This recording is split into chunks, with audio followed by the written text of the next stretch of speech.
فأنا ناصح لإخواني بالصدع بالحق تبيض وجوههم. السكوت في مسألة الحزبية يضرها، فاصدع بما تؤمر وأعرض عن المشركين. سلامي على دماج ورجالها والشيخ يحيى ودار العلم يا سعد بانيها.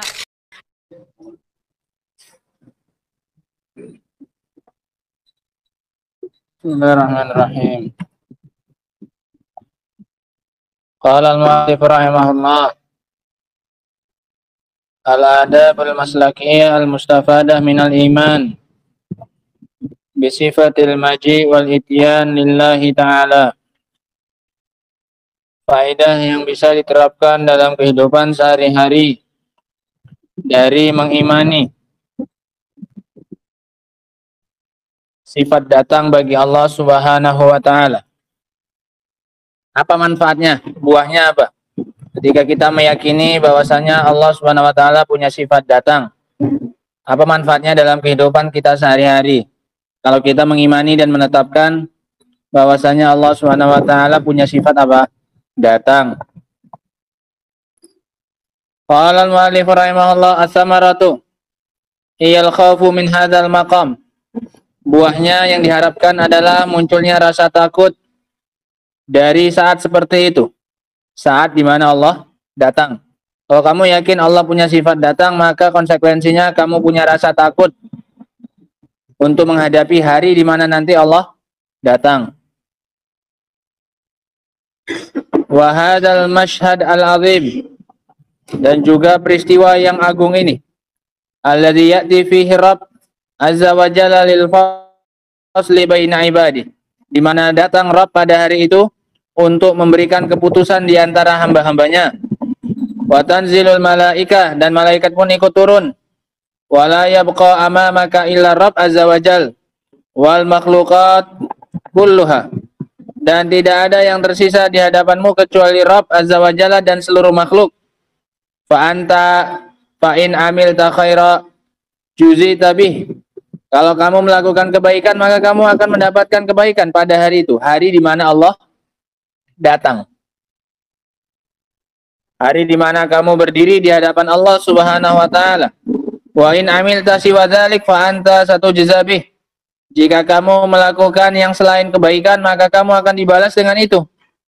Kama qala Nabi sallallahu alaihi wasallam, innal insana yakhlu bihillah azza wa jal, sesungguhnya seseorang nanti akan berduaan dengan Allah Subhanahu wa taala.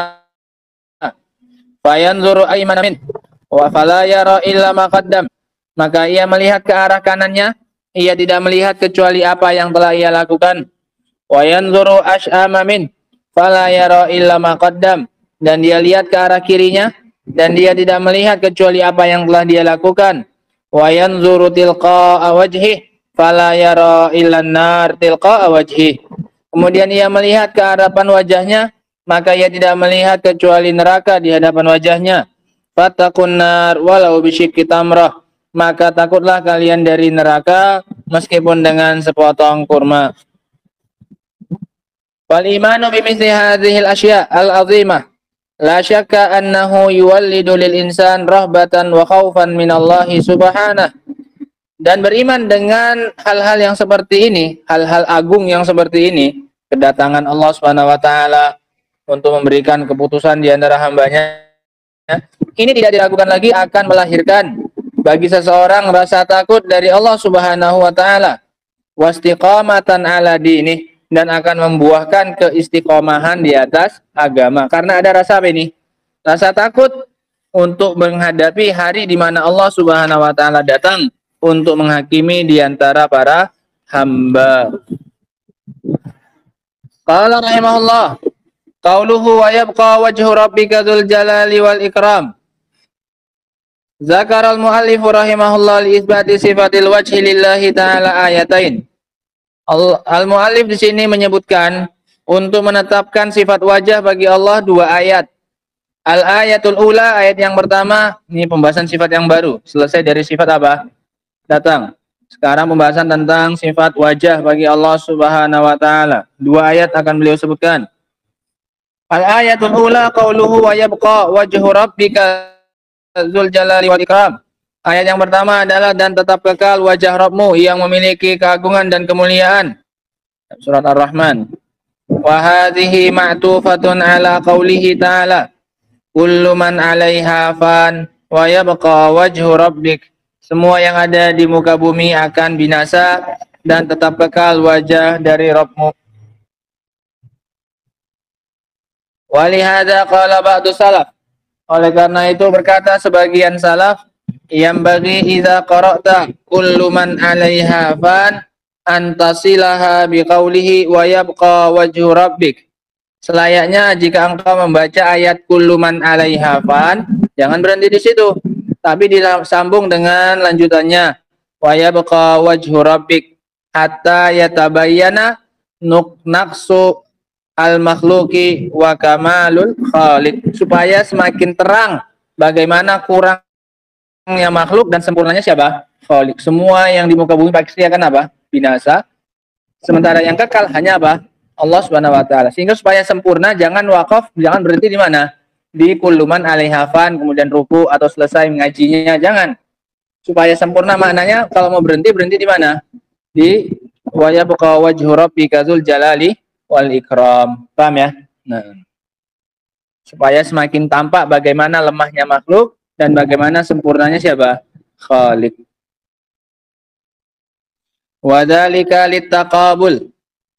Hadza fana'un wa hadza baqa. Yang demikian agar saling berhadap-hadapan, ada imbangannya.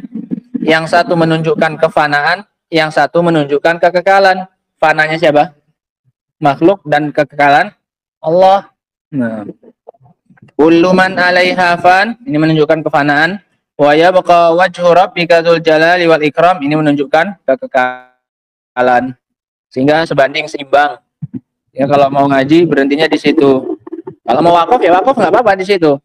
Kalau mau istirahat ya nggak apa-apa. Kullu man 'alaiha fan wa yabqa, ya nggak harus dia apa? Disambung enggak, tapi ngajinya jangan apa? Jangan putus di situ. Paham ya? Nah. Qauluhu ta'ala wa yabqa wajhu rabbika ay la yafna. Makna la wa yabqa wajhu rabbik ay la yafna, tidak akan fana, tidak akan binasa wajah Rabb. Al-wajhu maknahu maklum, dan wajah itu maknanya maklum. Secara bahasa Arab, al-wajhu maknanya sudah diketahui. Lakinna kaifiyatahu majhulatun. Akan tetapi bagaimana gambarannya, bentuknya itu tidak diketahui. La na'lamu kaifa wajhullahi azza wajal. Kita tidak tahu bagaimana wajahnya Allah azza wajal. Kasairi sifatihi, sebagaimana seluruh sifat-sifat yang lainnya sama. Kita tahu maknanya, tapi tidak tahu apanya, sifatnya. Nah, sebagaimana ucapan Imam Malik yang masyhur, al-istiwa ma'lum wal kaifu majhul. Sesungguhnya istiwa itu diketahui, artinya dalam bahasa Arab. Nah, beristiwa itu diketahui maknanya, tapi bagaimana istiwanya, itu apa? Tidak diketahui. Lakinnana nu'minu bi anna lahu wajhan mausufan bil jalali wal ikram. Tapi kita yakini saja bahwasanya Allah punya wajah yang punya sifat mulia dan agung. Wa mausufan bil baha wal azamah wan nurul azim, dan juga punya sifat dengan keindahan dan keagungan dan cahaya yang besar. Hatta qala Nabi sallallahu alaihi wasallam, punya cahaya wajahnya Allah itu. Sampai-sampai Nabi sallallahu alaihi wasallam mengatakan, hijabuhun nur, penutupnya itu adalah cahaya. Lau kasyafahu, kalau Allah singkap penutupnya, la ahraqat suruhatu wajhihi mantaha ilaihi basaruhu min khalqih. Kalau seandainya Allah singkap penutupnya, maka niscaya cahaya wajahnya akan membakar semua yang sampai kepadanya pandangan Allah dari makhluknya. Ya, semuanya berarti pandangannya Allah nggak ada terbatas. Nah, semua yang dipandang oleh Allah sampai ke depannya semuanya kena apa ini? Terbakar, terkena wajahnya Allah Subhanahu wa taala, terkena cahayanya wajahnya Allah Subhanahu wa taala. Subuhatu wajhi yakni baha'uhu wa 'azamatuhu wa jalaluhu wa nuruh. Makna subuhatu wajhi, subuhatnya wajahnya Allah itu artinya adalah baha'uhu, keindahannya, wa 'azamatuhu, keagungannya, wa jalaluhu, keagungannya, wa nuruhu, dan cahayanya. Mantaha ilaihi basaruhu min khalqih, sejauh memandangnya Allah dari makhluknya. wa basaruhu yantahi ila kulli syai. Dan pandangan Allah itu berakhir pada segala sesuatu, nggak ada satupun yang nggak masuk pandangannya Allah Subhanahu wa taala. Wa alaihi, maka kalau begitu, falau kushifa hadzal hijab, maka kalau disingkap hijab ini, hijabun nur an wajhi, hijab cahaya dari wajahnya, lah taroko kullu syai, maka niscaya akan terbakar segala sesuatu. Walihada naqul, oleh karena itu kita mengatakan hadzal wajhu wajhun azim. Maka kita bilang wajah ini adalah wajah yang apa ini? Yang luar biasa berarti, bukan wajah biasa. Wajah kita mau bagaimanapun glowingnya, perawatannya, putihnya bagaimanapun nggak akan membakar sampai siapa? Sampai orang depan kita pun nggak kebakar. Mau sampai maskeran apa pakai cuci muka sekali 100 kali nggak sampai bersinarnya nerangi mati lampu pas malam hari. Tetap aja waktu malam tetap apa? Gelap.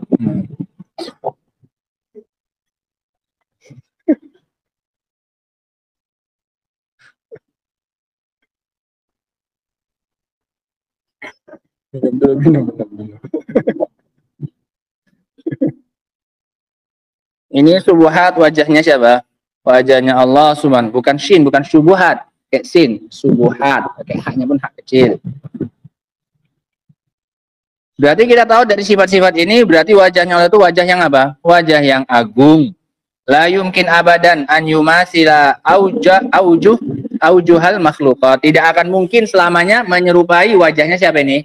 Makhluk. Meskipun sama-sama punya apa? Wajah antara khaliq dengan makhluk. Bina'an ala hadza naqul min aqidatina annana nusbitu anna lillahi wajhan haqiqah. Oleh karena itu kita katakan dibangun di atas ini semua bahwasanya di antara akidahnya kita bahwasanya kita menetapkan Allah itu punya wajah yang hakiki. Wa na'khudhuhu min qawlihi, dan kita ambil faedahnya dari firman Allah, wa yabqa wajhu rabbika dzul jalali wal ikram. Wa naqulu bi anna hadzal wajh la yumathilu aujuhal makhluqin. Dan kita katakan bahwasanya wajah Allah ini tidak menyerupai sedikit pun dari wajah-wajahnya makhluk. Liqaulihi ta'ala, karena Allah sudah pernah mengatakan laisa kamitslihi syai'un. Enggak ada yang serupa dengan dia, enggak zatnya, enggak pula banyak sifatnya. Wa najhalu kaifiyata hadzal wajh, dan kita tidak tahu bagaimana bentuk wajah ini. Liqaulihi ta'ala wala yuhituna bihi ilma, karena Allah telah mengatakan dan mereka manusia makhluk tidak mampu meliputi Allah dari sisi keilmuan. Ilmunya manusia itu tidak bisa menjangkau siapa? Allah Subhanahu wa taala. Fa in hawala ahadun an yatasawwara hadhil kaifiyah biqalbihi, kalau ada orang yang berusaha untuk menggambarkan bagaimana wajahnya tersebut dengan hatinya, aw an yatahaddatsa anhu bilisani, atau ingin dia ungkapkan wajahnya Allah itu dengan apanya? Lisannya. Dia gambarkan dengan hatinya atau dia ungkapkan dengan lisannya, qulna innaka mubtadi'un dhal, maka kami katakan engkau ini adalah seorang ahli bid'ah yang sesat. Kenapa? Berusaha menggambarkan bagaimana sifatnya siapa? Allah, padahal itu adalah suatu hal yang mustahil untuk diketahui. Karena caranya cuma berapa? 3 kemarin. Pernah melihatnya langsung, atau melihat yang semisalnya, atau ada pemberitahuan. Bagaimana tentang sifatnya? Ternyata ini tidak ada semuanya. Tidak ada yang pernah melihat wajahnya Allah, tidak ada yang pernah melihat yang semisal dengan wajah Allah, dan Allah pun tidak mengabarkan bagaimana apanya? Wajahnya. Maka kita katakan bahwasanya engkau adalah mubtadi yang sesat. Qailun 'alallahi ma la ta'lam. Engkau telah berkata atas nama Allah sesuatu yang tidak pernah engkau ketahui. Wa qad harramallahu 'alaina an naqula 'alaihi ma la na'lam. Dan kita telah dilarang oleh Allah Subhanahu wa taala untuk berkata sesuatu dengan yang berkata atas nama Allah dengan yang tidak kita ketahui. Allah ta'ala qul innama harrama rabbiyal fawahisha ma dhahara minha wa ma batana wal itsma wal baghi bighairil haqqi wa an tusyriku billah ma lam yunazzil bihi sultana. Syahidnya adalah wa an taqulu 'alallahi ma la ta'lamun. Allah juga mengharamkan kalian berbicara atas nama Allah dengan sesuatu yang tidak kalian ketahui. Wa qala ta'ala wa la taqfu ma laysa laka bihi ilm Inna sam'a wal basara wal fuada kullu ulaika kana anhu mas'ula. Dan janganlah engkau mengikuti takfu, jangan mengikuti, la tattabi, jangan mengikuti sesuatu yang kamu tidak punya ilmu padanya. Sesungguhnya pendengaran, penglihatan dan hati semuanya nanti pasti akan ditanya pertanggungjawabannya. Wa hunaqal, di sini Allah mengatakan wa yabqa wajhu rabbik, dan tetap kekal wajah Rabbmu.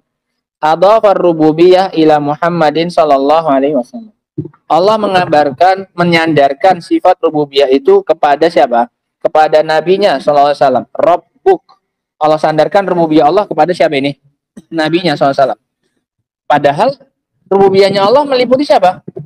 Meliputi kita semua. Bukan hanya Rabbnya siapa? Muhammad saja kan? Nah, sekarang kita mau tahu kenapa Allah menyandarkan rububiyah Allah hanya kepada siapa? Nabi kita Muhammad SAW. Wa yabqa wajhu rabbika. Rabbikum kenapa rupanya? Kan Rabb kita juga tidak? Rabb kita juga. Tapi kenapa dikhususkan siapa ini? Rasul. Paham ya? Kenapa kok pakai domir apa? Mufrad. Wa hadhihi ar-rububiyyah akhas ma yakunu min anwa'ir rububiyyah. Rububiyah yang disandarkan kepada beliau ini adalah rububiyah yang paling apa? Khusus. Penghambaannya penghambaan yang paling khusus. Li'anna rububiyah ammah wa khassah. Karena rububiyah, sifat tarbiyahnya Allah itu ada yang umum, ada yang khusus. Ini juga sebagaimana yang disebutkan oleh Syekh Abdul Rahman As-Sa'di rahimahullahu taala ketika membahas alhamdulillahi rabbil alamin di awal tafsirnya dalam surat Al-Fatihah. Bahwasanya beliau menyebutkan tarbiyah Allah itu ada dua, ada tarbiyah ammah, ada tarbiyah apa? Khassah. Pengaturan yang bersifat umum dan pengaturan dan pengurusan yang bersifat khusus. Wal khassah khassatu akhas. Dan yang khusus pun ada lagi yang lebih apa? Khusus lagi. Nah, pengaturan Allah, pengurusan Allah untuk kaum mukminin secara umum tidak sama seperti penjagaan dan pengurusan Allah kepada nabi. Lebih khusus mana penjagaannya, pengurusannya? Untuk para nabi. Wa khasun fawqa dzalik, dan juga khas yang di atas itu semua. Karububiyatillah li rusuli. Seperti rububiyahnya Allah untuk para rasulnya. Ini kepengurusan dan pengaturan dan penjagaan yang paling khusus. Tarbiyahnya Allah kepada para rasul. Rububiyah al-akhas afdal bila syak.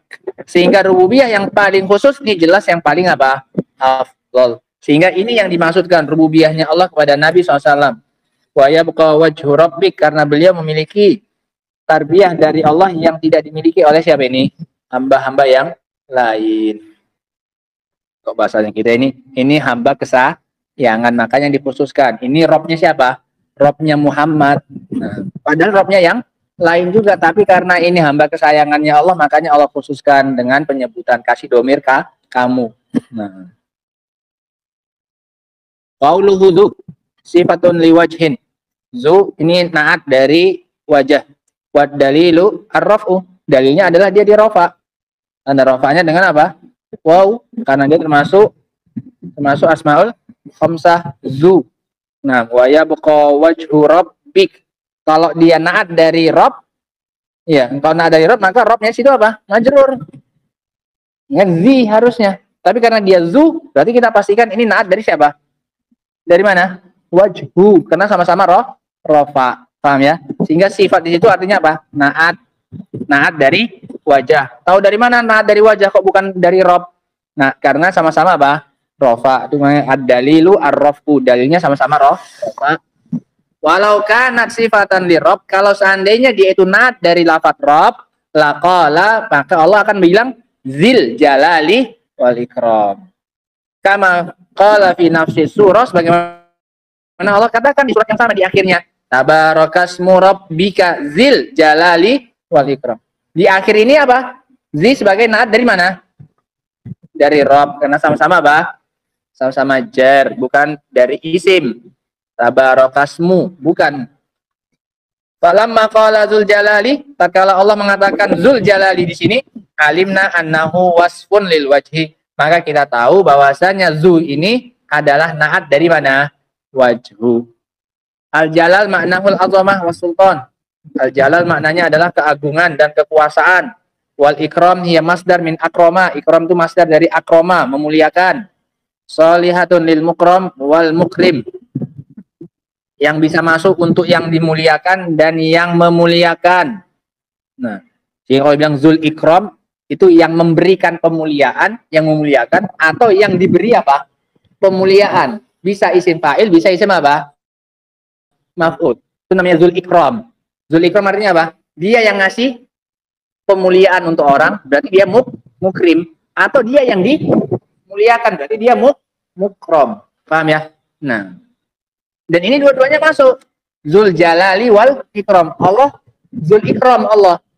Allah yang dimuliakan dan juga Allah apa? Memuliakan hamba-hambanya yang beriman. Paham ya? Nah, itu maknanya. Shalihatun lil mukram wal mukrim. Allahu subhanahu mukram. Allah subhanahu wa ta'ala mukram. Yang dimuliakan. Jadi isim apa? Dia yang menerima pemuliaan dari siapanya? Hambanya.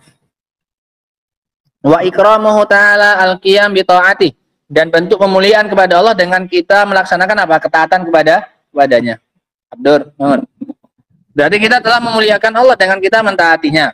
Wa mukrimun, di sisi yang lain Allah juga apa? Mukrim. Allah yang memuliakan.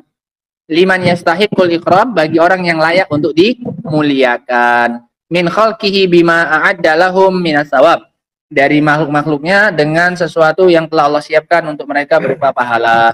Sehingga ini maknanya zul jalali wal ikram. Zul ikram artinya apa? Zat yang memuliakan dan zat yang dimuliakan. Dua. Nah, ini faedah, masya Allah ini ya, banyak kayak gini-gini mungkin jarang kita dapati. Wa huwa li jalalihi wa kamali sultanihi wa azamatihi ahlun li an yukram. Allah Subhanahu wa taala karena keagungannya dan kesempurnaan kekuasaannya, makanya digabungkan Zul Jalal wal Ikram. Itu kayak kode. Kenapa Allah layak untuk dimuliakan? Karena dia punya apa ini? Keagungan. Ahlun li an yukram, maka Allah layak untuk dimuliakan. Wa yusna alaihi subhana, dan Allah layak untuk dipuji-puji atas dirinya subhanahu wa ta'ala. Wa ikram kullu ahadin bihasabi, dan pemuliaan setiap orang itu berbeda-beda sesuai dengan kadarnya. Fa ikramullah azza wa jalla an tuqaddiruhu haqqa qadarih. Pemuliaanmu kepada Allah adalah dengan cara engkau memuliakannya dengan sesuai kadarnya yang layak bagi Allah. Wa antu azzimahu haqqa ta'zimih, dan engkau agungkan dengan selayak-layaknya pengagungan. La lihtiyajihi ila ikramika, bukan karena Allah itu butuh untuk kamu apa? Muliakan. Lakin liman alaika bil jaza, tapi itu ada ya-nya. Oh liyamunna. Iya. Lakin liyamunna alaika bil jaza, tapi agar Allah membalas kamu dengan apa? Balasan. Itu makanya kamu muliakan, supaya kamu yang dapat apa? Balasan, bukan karena Allah butuh untuk dimuliakan. Justru karena kamu mengharap sesuatu, makanya kamu apa? Muliakan. Kalau kita sesama manusia, kamu lihat orang, supaya kamu apa? Dikasih sesuatu sama dia, bukan karena dia yang apa? Butuh, bukan untuk dihormati dan yang semisalnya. Nah, sehingga kita memuliakan Allah karena kita mengharap sesuatu dari siapa? Dari Allah Subhanahu wa ta'ala, bukan karena Allah butuh untuk dimuliakan. Selesai ayat yang pertama. Wallahu a'lam.